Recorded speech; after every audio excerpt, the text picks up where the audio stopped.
1 2 3โอเค Then our way of discovery the depth of ocean. People used to measure the depth of the ocean by dropping the very long rope into the water.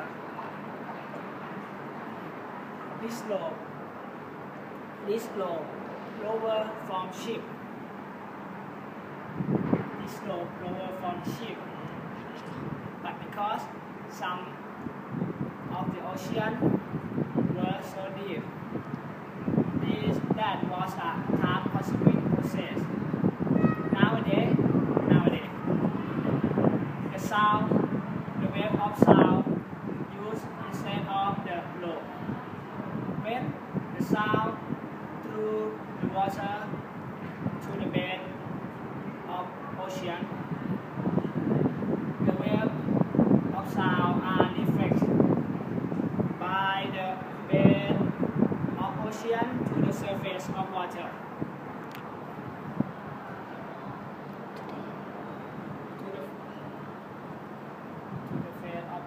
To the surface of ocean.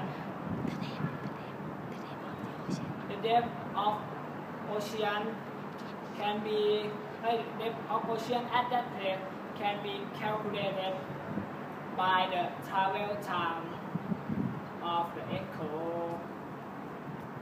A researcher designing the special machine to take the human